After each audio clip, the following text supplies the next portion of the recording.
Bullying is a big issue in Japan as much as other countries like the US or Canada. And sadly, it might not go away, especially among kids or teenagers at school. But maybe we could minimize it by spreading voice of the survivors. So today, let me share with you what she's been through in the childhood. アゼルバイジャンという国でトゥルーカラーズフェスティバルっていうイベントがあったんですけど、和太鼓奏者として出させていただきました。あとはグアムアンバサダーとしても活動させていただきました。はい。そうなんですよ。こちらの目がもう失明していて、今は義眼が入っていて、小学校1年生の時に病気になってしまって、そこからどんどん進行して失明してしまったっていう感じです。病名が分かってからも治療法がなくてしばらくさまよっていて、で、やっと専門医が見つかって、手術していただいてっていうことで治療が始まったんですけど、右目はどうにか見えるようになったけど、左目は治らずという感じですね。小学校5年生から盲学校に転校することが決まったんですね。その盲学校に行く年の春に初めての手術をして、右目だけちょっと復活したので、1年間だけ盲学校で過ごして、また地域の学校に戻ろうかっていうことになりました。そこからいじめが始まりました。なんか小学校4年生の時までは、すごくみんな優しくて、助けてくれて、目の代わりになってくれてたんですけど、自分とは違う人のことをターゲットにしちゃう時期っていうのが多分5、6年生であるのかわかんないんですけど、6年生で帰ってきた頃にはもうみんな変わっていて、なんか迎え入れてくれる雰囲気もちろんないし、誰だみたいな感じで見てくるような目になってて、4年間、クラス替えはあったにしろ、私のことを知らない子はいないのに、なんかちょっと異様な空気が流れてましたね。実際にはどういったいじめを受け始めて？無視は普通にあって、私結構メガネして、虫メガネ、ルーペ持って、さらにまたルーペ置いて、3つのレンズを通して教科書とか見てたんですけど、見てる姿を真似されたりとか、足かけられたりとか、わざとぶつかられたりとかもあるし、見えていたら避けられたかもしれないですけど、見えてないのを逆手に取ってされたりとかもありましたし、プールとかで沈められたりとかもあったし、とかも結構いろんないじめをされましたね。クラス全員です。なんか喋ってくれる子もいたんですよ、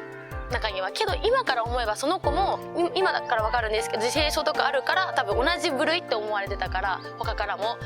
その子ももしかしたらいじめを受けていたかもしれないんですけど、唯一喋ってくれたのはなんかそういうの子だけで、あとの子はもうなんか関わったら次ターゲットにされるからとか、なんであの子と喋ってんのって言われるから、多分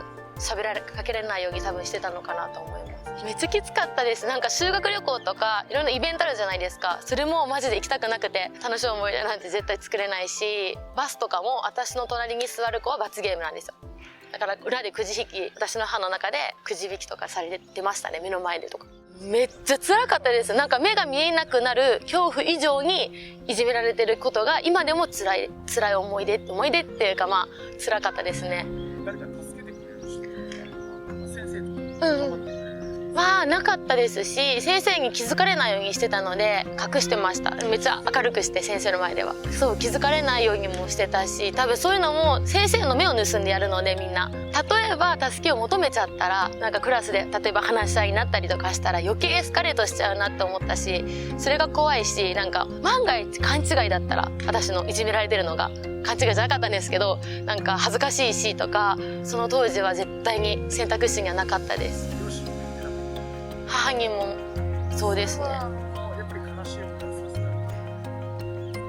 なんか目の病気、それだけが原因じゃなかったかもしれないですよ。やっぱ私も原因があったのかもしれないんですけど、なんか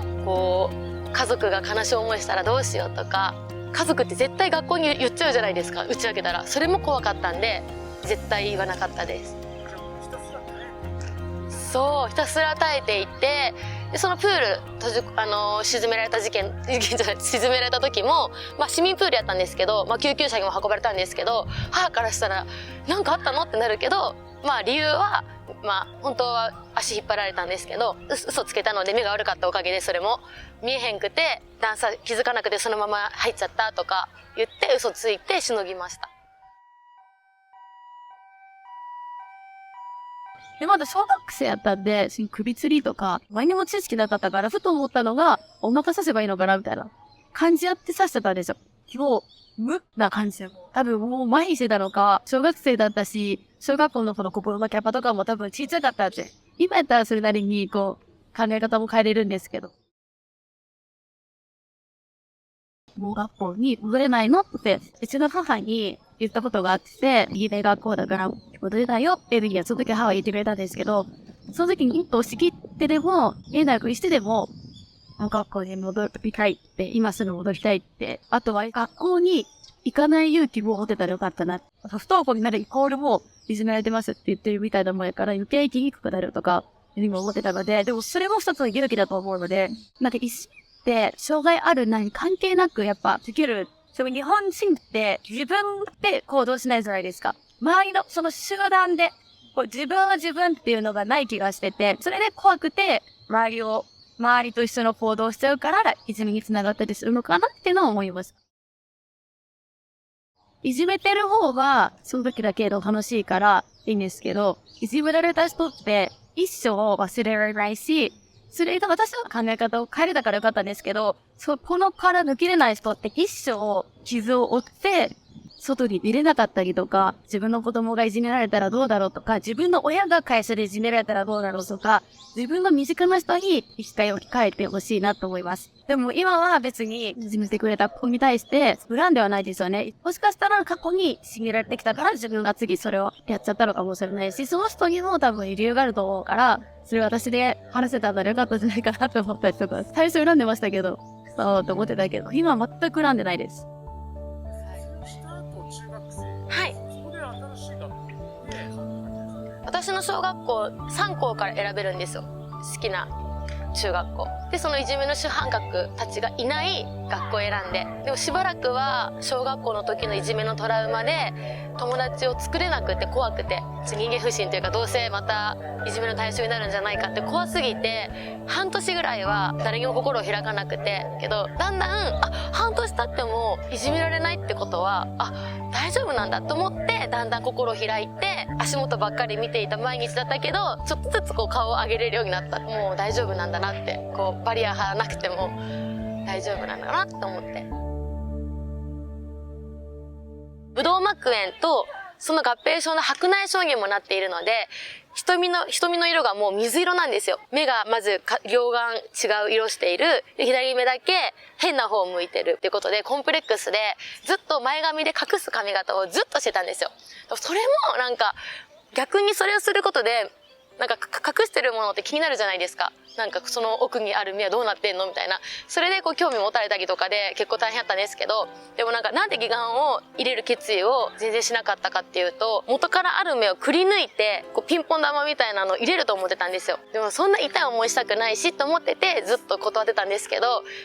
ちゃんと心を開いて話を聞いてみると、その目を残して上からかぶせる方法があるっていうのを病院の先生が教えてくださって、それで義眼を入れる流れになりましたね。目と目を見て話すっていうことも前までできなかったんですよ。けど今はちゃんとこうやって喋れるし、ということで自信がついて、そっから第二の人生が始まったって感じです。